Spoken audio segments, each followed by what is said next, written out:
Combinación Clave, junto a Fernando Paulsen. Somos opinión, somos la clave. Bienvenidos a Combinación Clave. Estamos ya en contacto con nuestro primer entrevistado al teléfono. Él es José Jurasek, capellán del Hogar de Cristo. Pepe, ¿cómo estás? Buenos días, Fernando, ¿cómo estás? Muy bien, estamos con ganas de conversar contigo para una serie de cosas ahora a final de año, cuando probablemente la migración y la situación de mucha gente en las calles de las ciudades ha estado, pero como muy pocas veces, en los primeros lugares de las noticias más destacadas, y por lo tanto quisiera partir un poco con ese eslogan que acuñó el Hogar de Cristo sobre que ciudad somos todos. ¿Qué significa que la ciudad somos todos? Bueno, es una invitación a mirar más allá del metro cuadrado de cada uno, a conectarnos con las personas que viven a nuestro alrededor.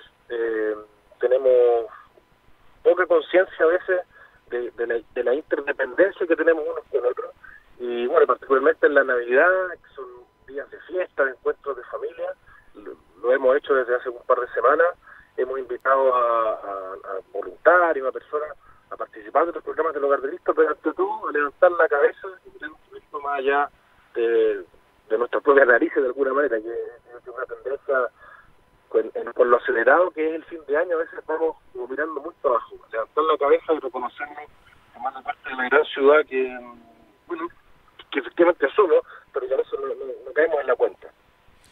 Pepe, no sé si te estás moviendo. Si te estás moviendo se va a distorsionar la señal del celular, no, así que... No me estoy moviendo. Ok, fantástico.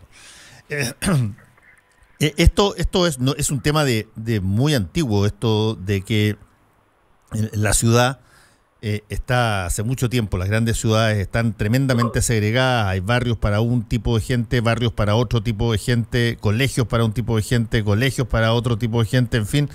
Y esto que se ha discutido muchísimo, no tiene ningún tipo de, creo yo, voluntad política, las autoridades para intentar que cambie muy de fondo.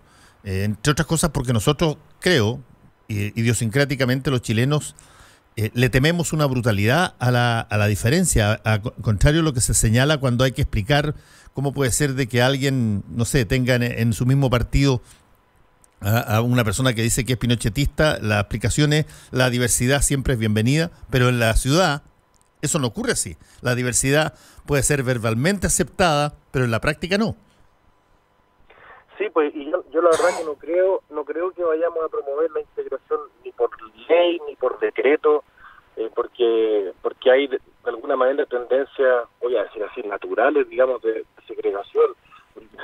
Fíjate que a propósito de los migrantes, es notable cómo se van agrupando sin que nadie lo organice, los haitianos en un lado, los venezolanos en otro, los colombianos en otro, pero tiene que ver con afinidad, con gusto. Las mismas peluquerías a los que ven uno no son las para los otros, y así, o sea, hay algo como de una suerte de gregarismo con los padres, por así decirlo, que creo que es bien natural. Entonces, eso no lo vamos a romper por decreto, pero sí, entonces, desde el Hogar de Cristo, la invitación es a mover a las personas, a las voluntades, para que salgamos de nuestro grupo y nos veamos a otros lugares de la ciudad.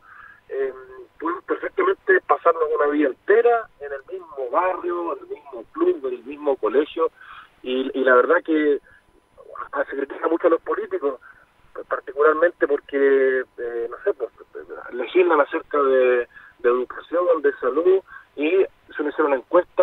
Seguramente la mayoría de los hijos de los políticos no van a la escuela pública entonces, bueno, si no conocemos otros lugares de la ciudad o cómo están funcionando los dispositivos del sistema público, difícilmente lo vamos a cambiar. Pero yo creo que entonces, más que reformar muchas leyes, lo que hay que mover son los corazones. Y de ahí también las leyes, pero primero los corazones, convertirnos a otros lugares de la ciudad. A ver, la primera parte yo la encuentro casi relativamente lógica, cuando se producen migraciones muy grandes y que no son migraciones por voluntades individuales, sino que son migraciones por grandes tragedias, carencias humanitarias muy grandes. Parece casi razonable que por un principio de protección tú te vayas y te juntes y te agrupes con personas que son de tu misma condición o de tu misma nacionalidad. Exactamente. Y por eso se producen estos guetos de los cuales tú hablas. Sí, el problema viene después, cuando ellos tienen que integrarse al lugar donde llegaron y cuál es la recepción que tienen quienes justamente han vivido en ese país toda la vida. Sí, pero eso se da en los jardines infantiles, en los colegios, en los lugares de trabajo. Hay lugares de integración. Efectivamente, hay algunos lugares en que ya son todos los niños haitianos. En la Teatro Central decía hace unos días el alcalde que efectivamente hay algunos barrios en que, claro, todos los niños del jardín infantil son hijos de familias haitianas. Bueno, ahí hay que ver, pues, así como pasa eso ahí, hay otros lugares en que hay mayor integración y insisto, los lugares de trabajo también son un lugar de integración y hay que favorecerlo, digamos, evitando el racismo, la xenofobia o la aporofobia, que es una de las enfermedades que tenemos en el mundo hoy día. Aporofobia es el rechazo al pobre, ¿no? Exactamente, es un término acuñado por Adela Cortina, que da el ejemplo de España, y en española dice, mire, aquí no se trata de xenofobia, porque nosotros recibimos más turistas extranjeros que los habitantes que somos. Tenemos las puertas cerradas a cuando los que vienen ya no son turistas, sino que son personas que vienen a trabajar y tienen la billetera más chica. Entonces, pero a partir de eso hace porque es fácil, digamos, apuntar para otro, hace un ejercicio de reconocer cómo esa misma dinámica la tenemos en todos lados, en todo el mundo. Y fue elegida, creo que palabra del año, el año 2017, es un término que acuñó ya de la Cortina hace mucho tiempo. Es un libro interesante de leer, a lo mejor para las personas que nos están escuchando, Aporofobia de Adela Cortina, lo recomiendo. Porque ¿Quién es la autora? Adela Cortina. Adela Cortino. Cortina, perdón. Aporofobia, claro. Que es un término que se está usando mucho hoy, pero que no era tan conocido, que es esta suerte de fobia contra el pobre, digamos. Exactamente. Y bueno, y ella precisamente es la que lo ha acuñado, Adela Cortina. Entonces recomiendo el libro, que nos ayuda también a adquirir cierta lucidez respecto de ciertas dinámicas en las que quedamos o no, caemos todos. Estamos conversando con el sacerdote José Jurasek, capellán del Hogar de Cristo. José, quizás como pocas instituciones, el Hogar de Cristo tiene la capacidad de poder percibir cómo muta o cómo evoluciona la situación de la pobreza extrema en las calles y en las ciudades donde está, porque a veces es el único lugar o puede ser uno de los pocos lugares donde esa gente puede llegar. ¿Qué has visto tú en términos de eso? ¿Cuáles siguen siendo las causas de la pobreza las mismas que eran hace 30 años o no? Yo pienso que no. Se han complejizado. Las personas que están, por ejemplo, en situación de calle, que son alrededor de 15.000 en Chile, la primera razón por la que llegan a la calle es habitualmente por un quiebre familiar o habitualmente por deuda, y que quedan literalmente en la calle. Y después tienen una serie de otros elementos, por ejemplo el tema de la adicción, el consumo problemático de alcohol, otras drogas, y luego empiezan a adquirirse estas patologías de salud mental. Bueno, eso se ha complejizado, y así como el problema se ha complejizado, las potenciales soluciones que promuevan trayectorias de inclusión también. Ahora, claro, esas son 15.000 personas que un número relativamente pequeño respecto de la totalidad de personas que están en situación de pobreza en nuestro país, que también se ha complejizado. Piensen en lo que está pasando con los adultos mayores. Ha aumentado la esperanza de vida, entonces, bueno, cada vez vamos a ser más personas mayores. El nivel de dependencia de algunas personas mayores también ha aumentado, y eso lo cruza con la dinámica de la pobreza, un problema mucho mayor. Entonces hay que promover políticas públicas, iniciativas que aborden integralmente estos problemas. Otro fenómeno que está ocurriendo harto, que se le ha dado a llamar de los ninis, los jóvenes que ni estudian ni trabajan, sí, como muchachos expulsados del sistema escolar. Eso también es bien complejo, se está dando en todo el mundo por distintas razones. En Chile son alrededor de 70.000 los muchachos que están expulsados del sistema escolar, o sea que pudiendo estar en el colegio, no van al colegio, menores de 18 años.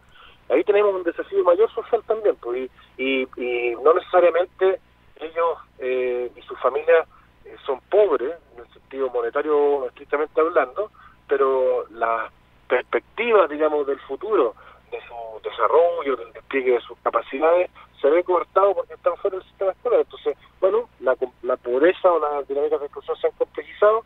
Hay que mirar también integralmente algún tipo de dispositivos que ayuden a abordar la complejidad de los desafíos. ¿Y qué explicación dan esos ninis, esas personas que no están ni en el colegio ni en el trabajo para su situación? Bueno, si lo ampliamos, digamos, hasta menores de 30 años, que es el número más grande, la verdad que hay varias cosas. Un asunto de motivaciones, un asunto de, por así decirlo, también ¿para qué le voy a dedicar tanto tiempo a estudiar si es que eso no va a significar un aumento de mi ingreso? Hay un tema en cierto segmento el rédito, digamos, del tiempo invertido. También ocurre que, por eso hablamos de ese muchacho expulsado del sistema escolar, porque si en segundo, tercero básico o primero básico, que cuando se supone uno aprende a leer, no aprendiste bien a leer, en cuarto, quinto, sexto, el castellano se convierte en chino mandarín, y finalmente termina expulsado del sistema escolar porque no eres capaz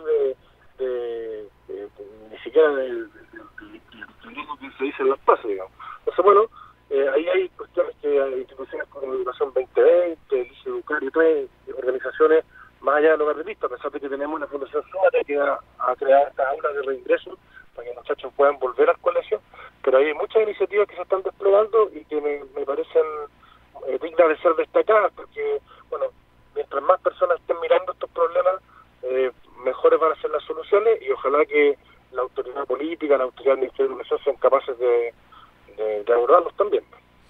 Sí, uno de los temas que saltó ahora al final del año, y ya lo tocamos en esta conversación un poquitito, es el rechazo por ahora del país de firmar el pacto migratorio.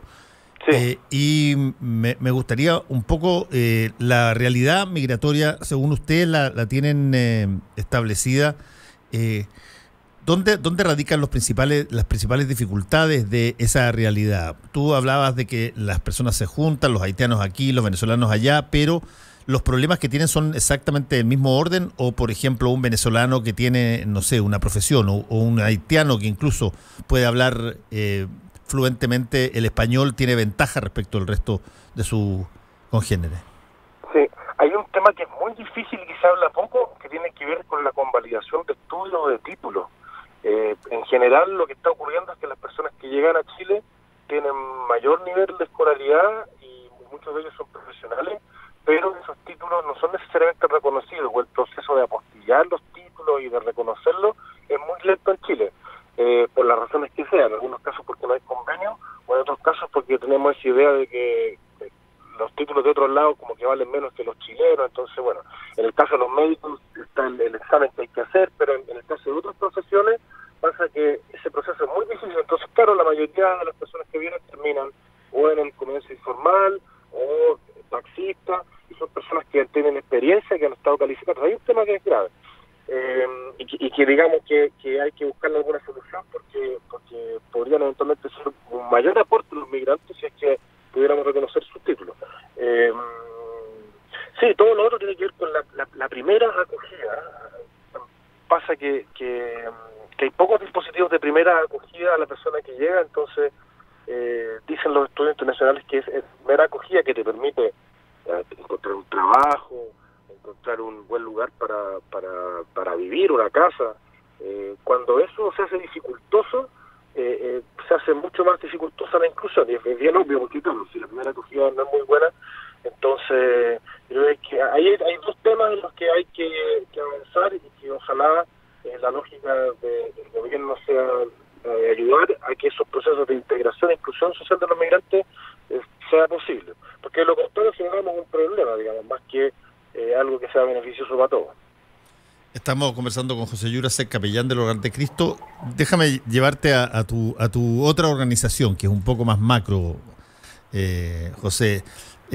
Se habló mucho de que se esperaba que estuviera nombrado el reemplazante del cardenal arzobispo Santiago Esati antes de Navidad, pero no se ha sabido mucho de aquello. ¿Tú sabes qué es lo que está pasando al interior? No, yo no sé lo que ha pasado. A lo mejor, como se hace en España, si no llegó para Navidad, llegará con Reyes, la noticia. Eso sería más o menos el 6 de enero. La verdad que no lo sé, pero no es bueno para nadie, ni para el mismo cardenal Sati, ni para el resto de la iglesia, esta situación de una especie como de no tener un líder. Y mientras más semanas pasan, bueno, al final lo peor que puede pasar en estas cosas es que llega a ser irrelevante, digamos. Entonces yo esperaría que hubiera algún nombramiento, y esperaría que, esto lo digo sin tener información, que fuera del tono de lo que ha pasado en otras diócesis, de que hay un administrador apostólico que explícitamente hace que haya una situación de un mientras tanto que permita recomponer confianza, sanar heridas que la ha habido, terminar los procesos judiciales en que están involucrados sacerdotes, también algunos obispos, y una vez que la cosa esté un poquito más ordenada, por así decirlo, haya un nombramiento de un arzobispo más estable. Yo eso es lo que espero, pero no tengo mayor información. Y si no fue para Navidad, capaz que sea con Reyes, como dice sí, hasta el 6 de enero. Sí. Oye, José, bueno, ustedes tienen un método bastante eficaz para advertir qué tanto golpea lo que está pasando al interior de una institución, a esa institución, y qué son las vocaciones, qué tanto las órdenes o los diocesanos, qué tanto cada año reciben gente que quiere ser sacerdote o monja. ¿Cómo es ese resultado? Ha bajado muchísimo. Hubo unos días, un estudio, creo que salió publicado en la tercera. Sí, ha bajado muchísimo. De hecho, los seminarios diocesanos se han debido juntar porque no tienen capacidad de masa suficiente como para que haya tantos profesores. Eso es una realidad desde hace unos 15 o 18 años. Yo creo que tiene que ver con los escándalos en la iglesia, pero también con los cambios en la sociedad chilena. Han bajado también los compromisos definitivos. ¿Qué significa eso? La gente que se casa hoy día, menos las personas que se casan, y entonces tiene que ver con transformaciones culturales y también con las perspectivas, digamos, de voy a decirlo así, como de estatus, que a lo mejor antes, mucho antes, significaba ser cura. Hoy día ese prestigio está por el suelo, digamos. Entonces, si además supone ciertos sacrificios, es bien razonable que lo que antes era atractivo hoy día no sea tanto. Pero bueno, la iglesia tiene 2000 años y ha pasado por crisis incluso más profundas que esta. Entonces yo espero que salgamos adelante, y también que haya que repensar algunas cosas de la manera en que se entiende el rol del clero, de los curas, particularmente en las parroquias, que el Papa Francisco insistió mucho en eso, contra el clericalismo, a pesar de que algunas de sus actuaciones han sido un poco clericales, pero bueno, ya, todos tenemos derecho a contradecirnos. Sí, eso es una realidad, han bajado. Oye, y te dicen conversan ustedes, te dicen los propios sacerdotes lo que, por ejemplo, les dicen a ellos en términos del no te estoy hablando de familiares que hablan con su hermano cura, sino que te estoy hablando de gente que se aproxima o que los rechaza o que les dice opinión en la calle. ¿Eso sucede?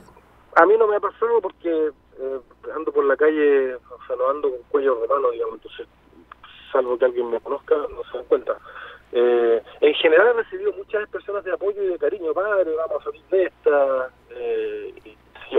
y sí he sabido de algunas personas que, incluso un actor que hizo un ejercicio de pasarse por la calle vestido, disfrazado de cura, y era el que recibía más peticiones de ayuda: padre, rece por mí, o necesito algo, también más insultos, al lado de otro el mismo que se ingresó de bombero. Entonces también es interesante como fenómeno social. Hay un grupo importante de personas que todavía confían en los sacerdotes, no hacen la generalización que se hace, que la misma que se hace con los carabineros, con los políticos. No todos los sacerdotes son abusadores. El otro día subió un carabinero al metro, parece que le empezaron a pifiar. Sí, exacto. Y hubo gente que lo defendía: oye, si este es un carabinero raso, ¿no? Que están... Pero se están produciendo cosas así como de rechazo. El otro día en el Estado Central, donde yo vivo, un carabinero nos pidió ayuda, nos dijo: oye, padre, ¿por qué no me lleva a la comisaría en el auto? Porque hace mucho calor. No, porque casi que tengo susto de que me pase algo. Eso es terrible, digamos. Entonces, bueno, lo mismo puede pasar en algunos casos con sacerdotes, pero yo creo que en general los círculos más cercanos que conocen a los sacerdotes en las parroquias, en las fundaciones, en las comunidades, saben hacer las diferencias entre las personas que han metido las patas, las han embarrado, que han cometido algunos delitos, y los que no. Y esperemos que, claro, que la mayoría de las personas actúen así. Por último, José Jurasek, ustedes acaban de sacar este libro Ciudad Somos Todos, con fotografías de Jimena Hinspeter, que son preciosas, digamos, y brutales también, sobre gente en la calle. ¿Hay posibilidad alguna de que se puedan conseguir eso? ¿Están sacando una nueva edición, alguna cosa? No, el libro fue nuestro regalo navideño a socios, colaboradores, voluntarios del Hogar de Cristo. Donde sí se puede conseguir es a través de nuestra página web, www.hogardecristo.cl, no el libro probablemente tal, pero sí algunas postales o tarjetas de Navidad, y ahí eso se puede comprar, y es un aporte al Hogar de Cristo. Y también, bueno, les recomiendo a todos los que nos están escuchando, sigan el Instagram de Jimena Hinspeter, porque ahí aparecen estas fotos que son de rostros de la ciudad. Ella deambula por la ciudad con su cámara fotográfica y son rostros verdaderamente expresivos. Este fue un regalo que nos hizo ella, Jimena, al Hogar de Cristo, y lo convertimos en este libro Ciudad Somos Todos. José Jurasek, capellán del Hogar de Cristo, muchas gracias por este contacto con Combinación Clave. Que te vaya muy bien. Gracias, que tengas buen día, Fernando. Nos vemos. Igual. Chao. No te separes de la 92.9. Ya regresamos con más opinión y debate en Combinación Clave. Quédate en la clave. A las 5 de la tarde, de